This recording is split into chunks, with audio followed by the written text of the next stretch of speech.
ഗ്രൂപ്പുകൾക്ക് അതീതമായിട്ടാണ് ബി.ജെ.പിയുടെ പുതിയ പ്രസിഡന്റായി ശ്രീ രാജീവ് ചന്ദ്രശേഖർ എത്തിയതെങ്കിലും നിലവിലിവിടെ സജീവമായിരുന്ന ഗ്രൂപ്പുകാരെല്ലാം അക്ഷമരാണ്. ഗ്രൂപ്പില്ലാത്ത പുതിയ പ്രസിഡന്റിന്റെ ആ ഗുഡ് ബുക്കിൽ ഇടം നേടുകയും അതുവഴി തങ്ങളുടെ ഗ്രൂപ്പുകാരെയെല്ലാം പലയിടങ്ങളിലും ഇങ്ങനെ തിരികെ കയറ്റുവാനുള്ള ഊർജിത ശ്രമങ്ങളും ഈ ഗ്രൂപ്പുകൾ നടത്തി വരുന്നുണ്ട്. അതിനായി ഒരു തുറന്ന യുദ്ധത്തിന് പോലും തയ്യാറാകുകയാണ് പ്രത്യേകിച്ച് കേരളത്തിലുള്ള ബി.ജെ.പിയുടെ 2 ഗ്രൂപ്പുകാരും. അതിൻ്റെ ഭാഗം തന്നെയാണ് പ്രസിഡന്റ് സ്ഥാനത്ത് നിന്നും ഇപ്പോൾ ഒഴിവായ കെ സുരേന്ദ്രന്റെ ഏറ്റവും അടുത്ത സന്തത സഹചാരിയും സുരേന്ദ്രൻ ഗ്രൂപ്പിനെ കേരളത്തിൽ നയിക്കുന്നതിൽ പ്രധാനിയുമായിട്ടുള്ള അഡ്വക്കേറ്റ് വി രാജേഷിനെതിരായിട്ടുള്ള പോസ്റ്റർ പ്രചരണം.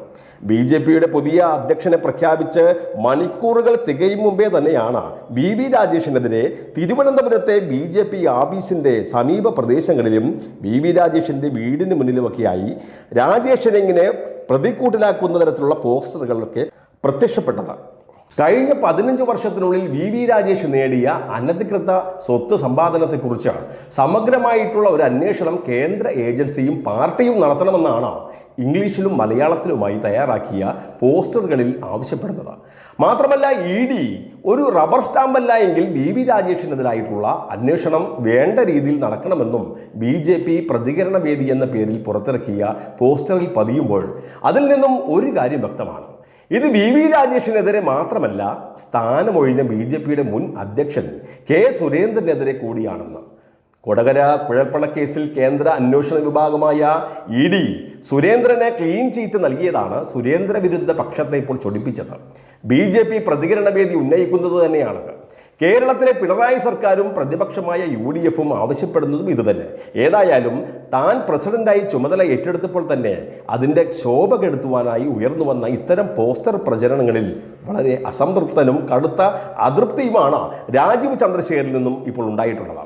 പാർട്ടിയെ അപകീർത്തിപ്പെടുത്തുന്ന തരത്തിലുള്ള ഈ വിഴുപ്പലക്കുകൾ അത് പാർട്ടിയിൽ ഉണ്ടാകുന്നത് ഒരിക്കലും അനുവദിക്കില്ല എന്നും ഇത്തരം പ്രവൃത്തി ചെയ്തവർക്കെതിരെ ശക്തമായ നിലപാടുകൾ എടുക്കുമെന്ന് പുതിയ പ്രസിഡന്റ് പറയുമ്പോഴും പ്രതികരണ വേദി തൊടുത്തുവിട്ട ഈ തിരുവനന്തപുരം ജില്ലാ പ്രസിഡന്റായ വി രാജേഷിനെതിരായിട്ടുള്ള അഴിമതി ആരോപണത്തെക്കുറിച്ചും സമഗ്രമായിട്ടുള്ള ഒരു അന്വേഷണം നടത്തുമെന്നുകൂടി രാജീവ് ചന്ദ്രശേഖർ പറയുന്നുണ്ട്.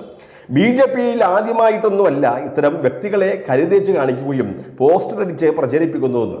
എതിർ ഗ്രൂപ്പുകാരെ ലക്ഷ്യം വെച്ച് പ്രത്യേകിച്ച് അതിന് നേതൃത്വം നൽകുന്ന നേതാക്കൾക്ക് എതിരായിട്ടുള്ള അപവാദ പ്രചരണങ്ങൾ ഇവിടെ നാളുകളായി തുടർന്നു വരുന്നൊരു പ്രക്രിയയാണ്. കഴിഞ്ഞ കുറച്ച് നാളുകളായി ഇത്തരം ഈ പ്രവർത്തനങ്ങൾക്ക് അല്പം ശമനമൊക്കെ സംഭവിച്ചുവെങ്കിലും സംസ്ഥാന പ്രസിഡന്റിന്റെ ആ മാറ്റത്തോടെ അത് വീണ്ടും തലപൊക്കി വരികയാണ്. കഴിഞ്ഞ കുറച്ച് നാളുകളായി ബി.ജെ.പിയിലെ പ്രധാന ഗ്രൂപ്പുകാരായി മാറി അത് സംഘടനയെ കൈപ്പിടിയിൽ ഒതുക്കി വച്ചിരുന്ന സുരേന്ദ്രൻ അങ്ങനെ വെട്ടിമാറ്റപ്പെട്ടപ്പോൾ പിന്നെ തൊട്ടടുത്ത ഒരു തലയായ വി രാജേഷിന്റെ തലക്കടിക്കുക എന്ന ഉദ്ദേശം തന്നെയാണ് എതിർ ഗ്രൂപ്പുകാർ ഇപ്പോൾ നടത്തിയിട്ടുള്ളത്. നിലവിൽ ബി.ജെ.പി തിരുവനന്തപുരം ജില്ലാ പ്രസിഡന്റും സംസ്ഥാന വക്താവും അതിനു മുൻപ് യുവമോർച്ചയുടെ സംസ്ഥാന പ്രസിഡന്റുമൊക്കെ ആയിരുന്ന വി രാജേഷിന് രാജീവ് ചന്ദ്രശേഖരന്റെ ആ നേതൃത്വത്തിലുള്ള ഒരു പുതിയ സംസ്ഥാന നേതൃത്വ ടീമിൽ ഒരു ജനറൽ സെക്രട്ടറി സ്ഥാനം അങ്ങനെ തെളിഞ്ഞു വന്നതാണ്. എതിർ ഗ്രൂപ്പുകാർ അതിനെ തടസ്സപ്പെടുത്തുവാനെന്ന മട്ടിൽ ഈ കഴിഞ്ഞ പാർലമെന്റ് തെരഞ്ഞെടുപ്പിൽ തിരുവനന്തപുരത്തെ ബി.ജെ.പി സ്ഥാനാർത്ഥിയായിരുന്ന രാജീവ് ചന്ദ്രശേഖരെ തോൽപ്പിക്കുവാൻ എതിരാളിയായിരുന്ന കോൺഗ്രസുമായി അവിശുദ്ധ കൂട്ടുകെട്ടുണ്ടാക്കി വി രാജേഷ് പണം വാങ്ങിയെന്ന ആ ആരോപണം ഉന്നയിക്കപ്പെടുമ്പോൾ അതിൽ പുതിയ പ്രസിഡന്റായി രാജീവ് ചന്ദ്രശേഖരെ കൂടി ഇങ്ങനെ സമ്മർദ്ദത്തിലാക്കുക എന്ന ഉദ്ദേശം കൂടി എതിർ ഗ്രൂപ്പുകാർക്കുണ്ട്. അല്ലെങ്കിൽ തന്നെ കഴിഞ്ഞ ലോക്സഭാ തെരഞ്ഞെടുപ്പ് കഴിഞ്ഞപ്പോൾ വളരെ വികാരപരമായി പ്രതികരിച്ച ഒരാളായിരുന്നുവല്ലോ ഈ രാജീവ് ചന്ദ്രശേഖർ. ഒന്നുകൂടി പരിശ്രമിച്ചിരുന്നുവെങ്കിൽ ഈ താൻ 2ാം സ്ഥാനത്തേക്ക് എത്തിയ ആ 16,000 വോട്ട് സമാഹരിക്കുവാൻ സാധിക്കുമായിരുന്നുവെന്നും അതുവഴി ശശി തരൂരിനെ പരാജയപ്പെടുത്തി തിരുവനന്തപുരത്ത് നിന്നും ഒരു MP ആയി താൻ മാറുമായിരുന്നുവെന്ന് തന്നെയാണ് രാജീവ് ചന്ദ്രശേഖർ ഇപ്പോഴും വിശ്വസിക്കുന്നത്.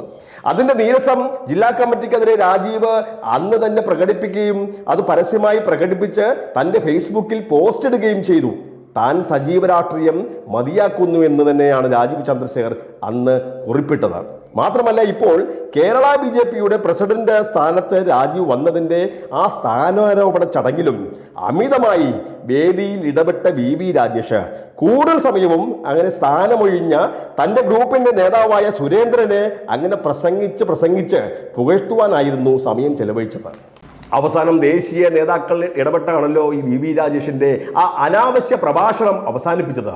ഇതും എതിർ ഗ്രൂപ്പുകാരെ ചൊടിപ്പിച്ചതുപോലെ തന്നെ പുതിയ പ്രസിഡന്റായി രാജീവ് ചന്ദ്രശേഖരനും ഒരു നീരസം ഉണ്ടായിട്ടുണ്ട് എന്ന് തന്നെയാണ് ഇപ്പോൾ പറയപ്പെടുന്നത്.